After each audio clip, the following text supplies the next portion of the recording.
નમસ્કાર મિત્રો, હું રાજેશ ભાસ્કર આપ સૌનું યુટ્યુબમાં આપણી આ ચેનલ પર સ્વાગત કરું છું.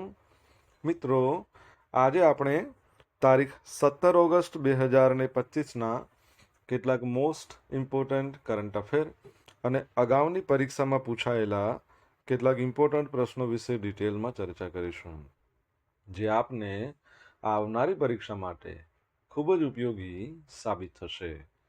તો મિત્રો, આપ આ ચર્ચા સાથે જોડાઈ રહેજો અને વિડીયોને પહેલેથી લઈને છેલ્લે સુધી પૂરેપૂરો જોવાનો આગ્રહ રાખજો.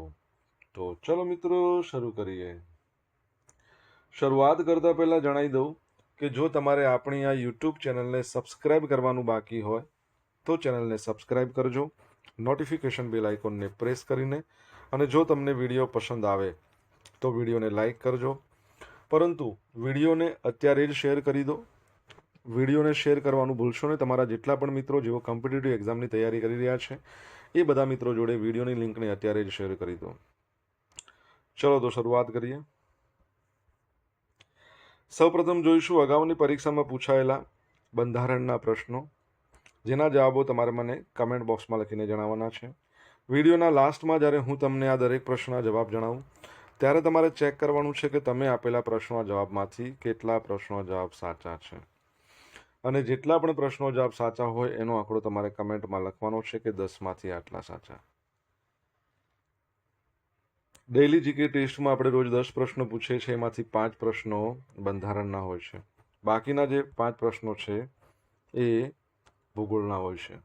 તો તમે તમારા આન્સર આપો નીચે કમેન્ટ બોક્સમાં, અને હું આજના કરંટ અફેરનો પ્રથમ પ્રશ્ન છે એની શરૂઆત કરું છું. પ્રથમ પ્રશ્ન છે, તાજેતરમાં ગિફ્ટ સિટીએ શિક્ષણ, ફિનટેક, ઇનોવેશન અને સંશોધન ક્ષેત્રે સહકાર વધારવા કઈ યુનિવર્સિટી સાથે MOU કર્યા છે? તો જવાબ આવશે GTU, ગુજરાત ટેકનોલોજીકલ યુનિવર્સિટી. યાદ રાખજો, T ફોર ટેકનોલોજીકલ આવશે. T for technological. ટેકનિકલી નહીં આવે, ટેકનોલોજી પણ નહીં આવે, બરાબર છે? ખાસ યાદ રાખજો, પરીક્ષામાં ફૂલ ફોર્મ પૂછાય છે. તો ભારતના પ્રથમ international financial service centre gift city, એણે શિક્ષણ, ફિનટેક, ઇનોવેશન અને સંશોધન ક્ષેત્રે સહકાર વધારવા ગુજરાત ટેકનોલોજીકલ યુનિવર્સિટી સાથે MOU કર્યા છે. આ ભાગીદારી હેઠળ specialise course, training, certification module, gift, IFSC તથા ફિનટેક ટ્રેન્ડ્સ એના પર સેન્ટર ઓફ એક્સલન્સ સ્થાપવામાં આવશે. આ સહકાર ભારતને ગ્લોબલ ફાઇનાન્શિયલ અને ટેક ક્ષેત્રમાં મજબૂત બનાવશે. ગિફ્ટ સિટીમાં પોતાનો બેઝ ઊભો કરવા માટે અગ્રણી ફાઇનાન્શિયલ અને ટેક કંપનીઓ મોટા પાયે રસ દર્શાવ્યો છે. GTU સાથે આ સહયોગ ગ્લોબલ ફાઇનાન્શિયલ અને ટેક ઇકોસિસ્ટમમાં ભારતની સ્થિતિને મજબૂત બનાવવા અને વિકાસ માટે અર્થપૂર્ણ યોગદાન આપી શકે તેવી ફ્યુચર રેડી પ્રતિભાઓને વિકસાવવા માટે મદદ કરશે. ઓકે, તો યાદ રાખજો. ગિફ્ટ સિટીની વાત કરીએ, એના જે ચેરમેન છે તમને ખબર જ છે, હસમુખભાઈ અડિયા છે. ગિફ્ટ સિટી છે ને, એ ગિફ્ટ સિટીના નવા CEO આવ્યા છે, MD અને CEO. તમને ખ્યાલ છે એમનું નામ શું છે? કમેન્ટમાં લખજો. આ બાજુ GTUની વાત કરીએ, ગુજરાત ટેકનોલોજીકલ યુનિવર્સિટી, જેની સ્થાપના 2007માં થઈ હતી. અમદાવાદમાં ચાંદખેડા વિસ્તારમાં આવેલી છે, અને હાલમાં એના જે વાઇસ ચાન્સલર છે એમનું નામ રાજુલ કે ગજ્જર. રાજુલ મહિલા છે, યાદ રાખજો. તાજેતરમાં પ્રધાનમંત્રી નરેન્દ્ર મોદીએ કોના નામ પર ફૂડ એન્ડ પીસનો વૈશ્વિક પુરસ્કાર શરૂ કર્યો છે? તો જવાબ આવશે ડૉક્ટર MS સ્વામીનાથન. તો ભારતમાં હરિયાળી ક્રાંતિના પિતા છે પ્રોફેસર MS સ્વામીનાથન. એમના વારસાને ઐતિહાસિક શ્રદ્ધાંજલિ આપતા પ્રધાનમંત્રી નરેન્દ્ર મોદીએ તેમના નામે વૈશ્વિક પુરસ્કાર શરૂ કર્યો છે, MS Swaminathan award for food and peace, જેનો ઉદ્દેશ એવો છે કે વિકાસશીલ દેશોમાં ખાદ્ય સુરક્ષા, ટકાઉ કૃષિમાં અભૂતપૂર્વ યોગદાનને ઓળખવાનો છે. દિલ્હીમાં ચાલી રહેલા MS સ્વામીનાથન શતાબ્દી આંતરરાષ્ટ્રીય પરિષદ દરમિયાન આ જાહેરાત કરવામાં આવી હતી, જ્યાં PM મોદીએ સ્વામીનાથનના જીવન અને યોગદાનની યાદમાં શતાબ્દી સ્મારક ટિકિટ પણ બહાર પાડી હતી. આ નવા સ્થાપિત પુરસ્કારના પ્રથમ પ્રાપ્તકર્તા ડૉક્ટર એડેમોલા એડેનલેન છે, યાદ રાખજો, નાઇજીરિયાના. નાઇજીરિયામાં ભૂખમરો ઘટાડવામાં એમને પરિવર્તનશીલ કાર્ય કર્યું, એના માટે તેમને સન્માનિત કરવામાં આવ્યા છે. અને આ પુરસ્કાર એવું નથી કે ફક્ત ભારત માટે, પરંતુ ભારતની બહાર વૈશ્વિક સ્તરે વિજ્ઞાન અને નવીનતા દ્વારા ભૂખમરો અને લડવાના સ્વામિનાથનના આજીવન મિશનનું પ્રતીક છે. એટલે વિશ્વના કોઈ પણ વિકાસશીલ દેશો છે એમાં આજે ભૂખમરો અને ટકાઉ કૃષિમાં જેણે બહુ મહત્વપૂર્ણ યોગદાન આપ્યું છે એવા વ્યક્તિઓને આમાંથી સન્માનિત કરવામાં આવશે. 23 સપ્ટેમ્બર 2023ના રોજ 98 વર્ષની વયે અવસાન પામેલા MS સ્વામિનાથન છે, એમને 2024માં મરણોત્તર ભારત રત્ન એનાયત કરવામાં આવ્યો હતો. તમને ખબર છે કે એમના નામ પર આપણા એક રાજ્ય છે મહારાષ્ટ્ર, બરાબર છે, તો એમણે ટકાઉ કૃષિ દિવસ જાહેર કર્યો છે. કઈ તારીખે મને કહો, કમેન્ટમાં લખજો. પંજાબ છે ને એ કિશોર ન્યાય અધિનિયમ હેઠળ સાંકેતિક ભાષાના નિષ્ણાતોને પેનલમાં સામેલ કરનાર પ્રથમ રાજ્ય બની ગયું છે. તો પંજાબ સરકાર ભારતનું પ્રથમ રાજ્ય બનશે જે કિશોર ન્યાય અધિનિયમ 2015 એના હેઠળ સાંકેતિક ભાષાના દુભાષિયાઓ, અનુવાદકો, વિશેષ શિક્ષકો એને ઔપચારિક રીતે સૂચિબદ્ધ કરશે. તમારા માટે એક પ્રશ્ન એ છે કે સાંકેતિક ભાષા માટેનો વિશ્વ દિવસ ક્યારે મનાવવામાં આવે છે? અને તમને ખ્યાલ હોય તો થોડા સમય પહેલાં આપણે એવું પણ ભણ્યા હતા કે પંજાબની વિધાનસભા છે ને એ ભારતની પ્રથમ એવી વિધાનસભા બની જેમાં ભાષણોને બધું જે કરવામાં આવે ને એની કાર્યવાહી એ સાંકેતિક ભાષામાં થઈ. હવે આ પહેલ બાળકોને જાતીય ગુનાઓથી રક્ષણ પોષકો જે અધિનિયમ છે, એક્ટ છે 2012, એના હેઠળના કેસોમાં પણ વિસ્તરશે. આ જાહેરાત પંજાબના સામાજિક સુરક્ષા મંત્રી બલજીતસિંહ કોરે કરી છે. આ નિર્ણયનો ઉદ્દેશ એવો જ છે કે વાતચીતના અંતરને દૂર કરવાનો અને વાણી કે શ્રવણ શક્તિની ક્ષતિ ધરાવતા જે બાળકો છે એના માટે ન્યાય અને અધિકારોની પહોંચને મજબૂત બનાવવાનો છે.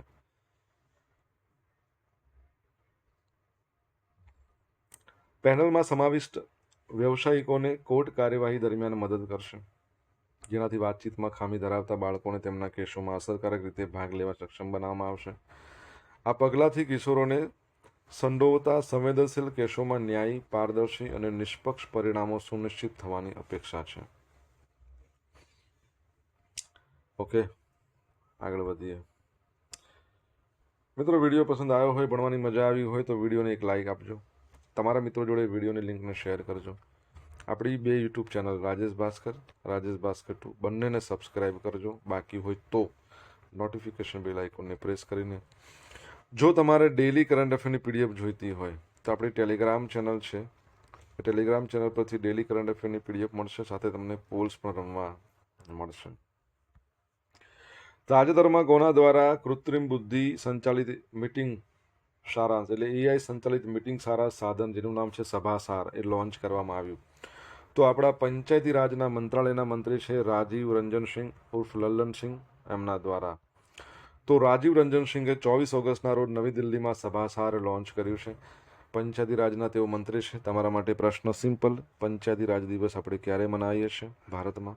પંચાયતી રાજના પ્રણેતા તમને બધાને ખબર જ છે, બલવંત રાય મહેતા, ગુજરાતના 2nd નંબરના CM, જેમનું અવસાન કચ્છ નજીક સુથરી ખાતે વિમાન અકસ્માતમાં થયું હતું. અને ત્રિસ્તરીય પંચાયતી રાજના પ્રણેતા આપણા ભારતના છે તેઓ. હવે આ જે સભાસાર એક AI એટલે કૃત્રિમ બુદ્ધિ સંચાલિત મીટિંગ સારાંશ છે, જે ગ્રામસભા અથવા તો અન્ય પંચાયત મીટિંગ હોય એના ઓડિયો અને વિડીયો રેકોર્ડિંગ એમાંથી આપમેળે શું કરશે? સ્ટ્રક્ચર્ડ મિનિટ્સ એટલે કે મીટિંગ મિનિટ્સ છે ને એ જનરેટ કરવા માટે રચાયેલ છે. સારાંશ આપશે આમાંથી આવા મુદ્દા મહત્વના. એમ નવી દિલ્હીમાં કેન્દ્રીય પંચાયતી રાજ મંત્રી રાજીવ રંજન સિંઘે ઉર્ફે લલનસિંઘે આ કેન્દ્રીય પંચાયત રાજના રાજ્યમંત્રી પ્રોફેસર SP સિંહ બહેલની હાજરીમાં આ કર્યું છે.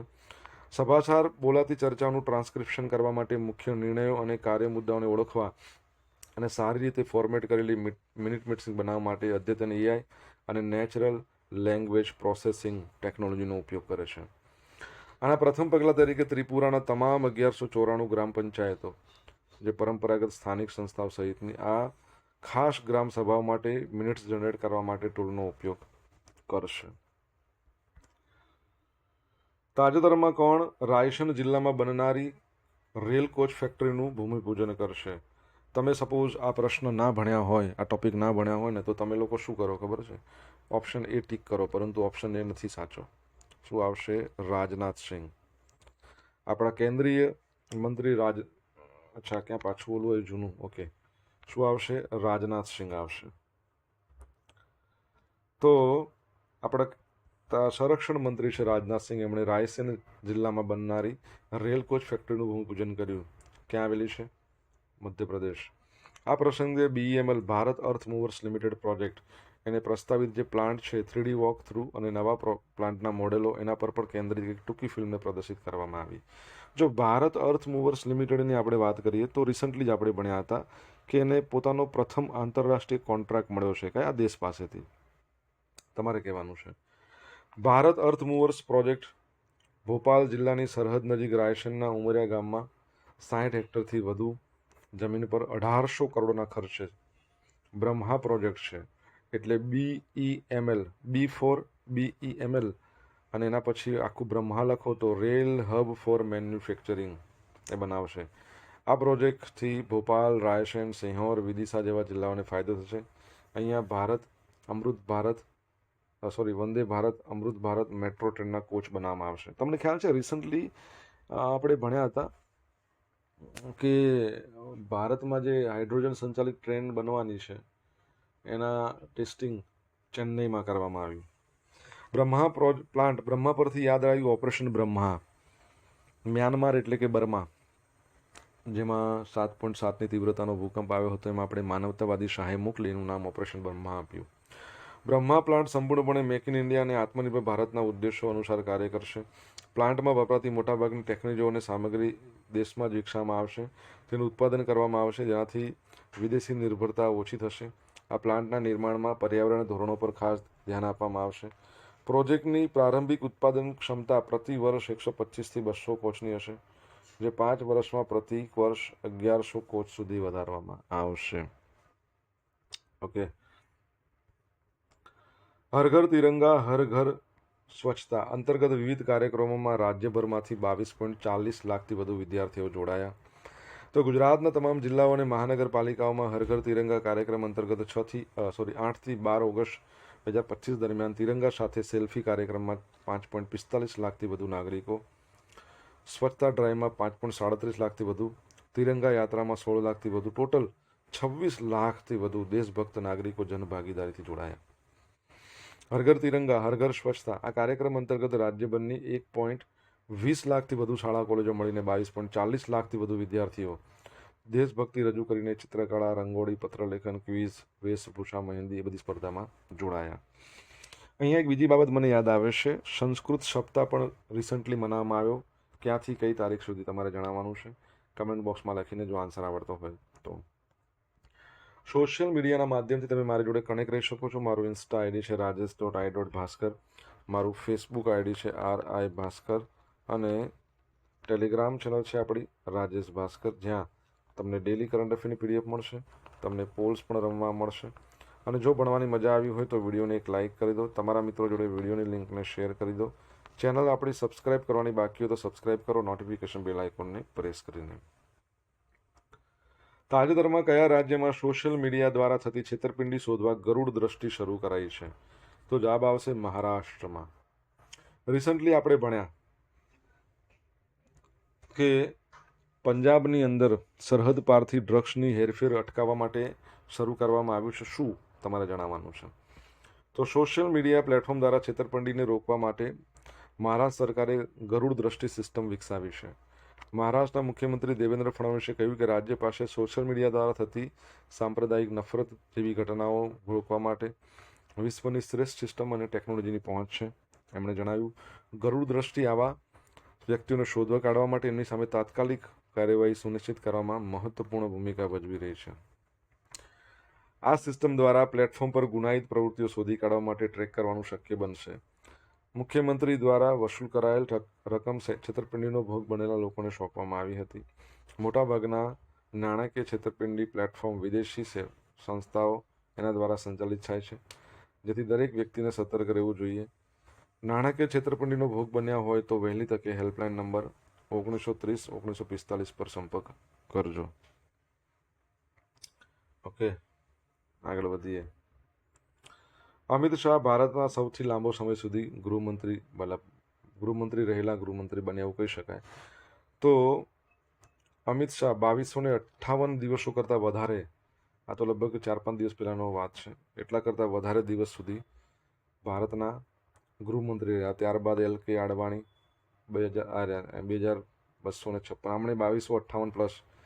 પછી ગોવિંદ વલ્લભ પંત આશરે 6 વર્ષ. સરદાર પટેલ 15 ઓગસ્ટ 1947 થી 12 ડિસેમ્બર 1950. યશવંત ચૌહાણ 66 થી 70. લાલ બહાદુર શાસ્ત્રી 61 થી 63. ઇન્દિરા ગાંધી 70 થી 73. કૈલાસનાથ કાઝુ 51 થી 55. સી રાજગોપાલાચારી 50 થી 51. અને ગુલઝારીલાલ નંદા 63 થી 66. બરાબર છે. ગુજરાતમાં સૌથી લાંબો સમય સુધી CM કોણ રહ્યા છે, તમારે જણાવવાનું છે. હવે મિત્રો જોઈશું અગાઉની પરીક્ષામાં પૂછાયેલા બંધારણના પ્રશ્નો. પ્રથમ પ્રશ્ન, માનવ અધિકાર અધિનિયમ ક્યારથી અમલમાં આવ્યો છે? 1999. એક પ્રશ્ન તમારા માટે, માનવ અધિકાર આયોગ છે આપણા ભારતનું, એના અધ્યક્ષ કોણ છે? એનો જવાબ હું તમને જણાવવાનો જ નથી, તમારે શોધવાનો છે. તમે ખરેખર સિરિયસ હો તો શોધીને કમેન્ટમાં લખજો. માનવ અધિકાર સંરક્ષણ અધિનિયમની કઈ ધારા માનવ અધિકારને પરિભાષિત કરે છે? તો 2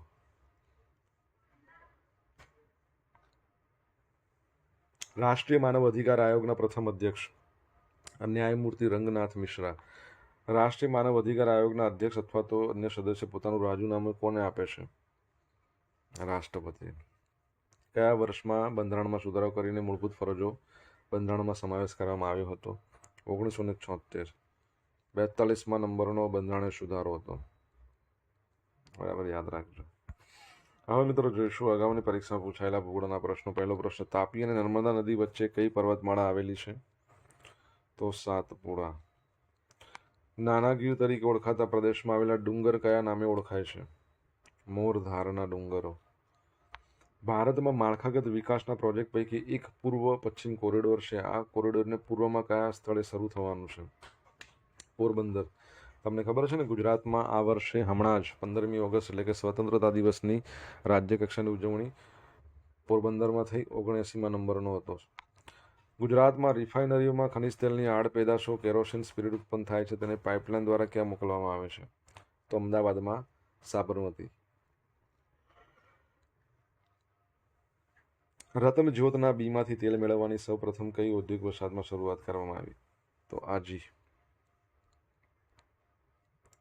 હવે મિત્રો જોઈશું ગઈકાલે પૂછેલા પ્રશ્નો જવાબ. પહેલો પ્રશ્ન, તાજેતરમાં મુખ્યમંત્રી ભૂપેન્દ્ર પટેલે અર્બન ફોરેસ્ટ પાર્કમાં કોની પ્રતિમાનું અનાવરણ કર્યું?